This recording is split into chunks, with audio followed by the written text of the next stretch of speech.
So have you picked up the Bible but don't know where to start reading? You started reading, but you're just kind of like, you know what? I'm a little confused. How do I better understand the Bible?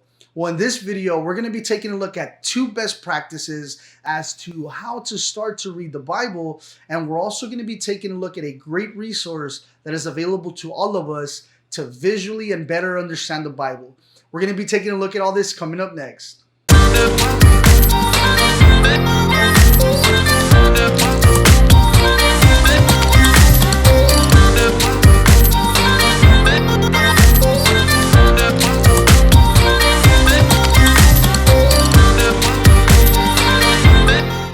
What's going on, everybody? Welcome to Humbled Ministries, where we answer questions, deal with misconceptions, and have conversations about the Christian faith.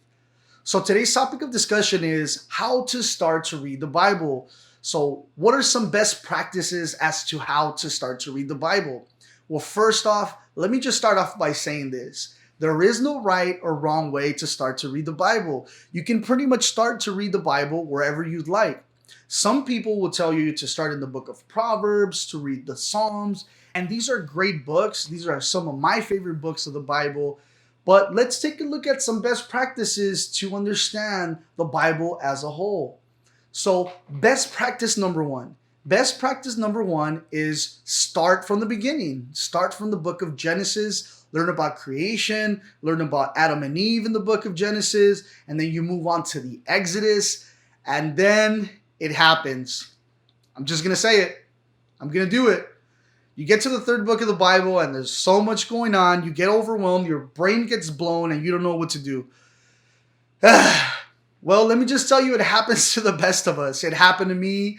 And I'm just telling you that now ahead of time. So when you get there, you won't say I didn't warn you. So guys, the book of Leviticus is a book that has a lot of symbolism. It has a lot of things that pertain to the people of that time that don't really pertain to us, but nonetheless, it's still the Word of God. Nonetheless, it's still a part of the Bible. I recommend you, when you get to the book of Leviticus, jump over it or read it and go on to the next books, and then you can later come back to it when you understand the Bible more as a whole and the story of Jesus Christ. So when you get there, do not be discouraged. Just keep moving forward, and trust me that I tell you when I tell you that you will understand it later in time. So that's best practice number one, is start reading from the beginning. Best practice number two as to how to start to read the Bible is to start in the New Testament.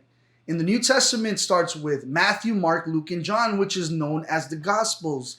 Here you'll be able to see the birth of Jesus, how he started his ministry, how he chose his disciples, and what he did, and then later ended up paying the ultimate sacrifice for all of us at the cross, Calvary. So best practice number two is something I would encourage you to start doing if you don't know anything about Jesus, if you're just getting to know about him, or maybe you heard of him but don't really understand what he did when he was here last. So best practice number two is a great method, but again, there is no right or wrong method. Best practice number two, or starting to read in the New Testament, is just as powerful as starting in the book of creation. I've done both. They both have impacted me in different ways into better understand the Bible. So either one is great. So what do I mean by New Testament? So New Testament is the second part of the Bible. The Bible is put two different books put together, which is the Old Testament, which is before Jesus, and then we have the New Testament, where we're introduced to Jesus, his ministry, and then all the way to the book of Revelations. So either one is great, guys. Just go ahead and start digging in. You know, Romans 10:17 says, so faith comes from hearing, and hearing through the word of Christ. So you'll be able to, as you start reading, understand more. You'll be able to learn more. And I recommend you to do it with an open mind and an open heart. It is the living, breathing word of God. In 1 Thessalonians 2:13, the Apostle Paul wrote, and we also thank God continually, because when you received the word of God, which you heard from us, you accepted it not as human word, but as it actually is, the word of God, which is indeed at work in you who believe. So I believe the Bible to be written by the authors who were spiritually inspired by God Himself to write these books, therefore being the living, breathing Word of God. So have at it, guys. All right, so we talked about 2 best practices. Now, what resources available to us where we can watch some videos and better understand visually the books of the Bible? Well, let me tell you that there is no greater place than to go on the Bible Project.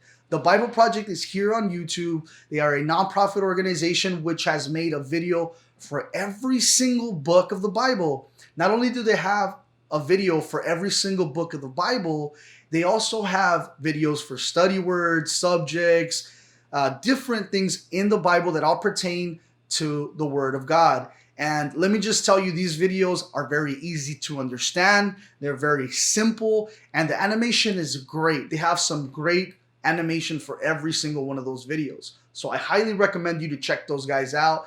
Also, check out their website, www.thebibleproject.com.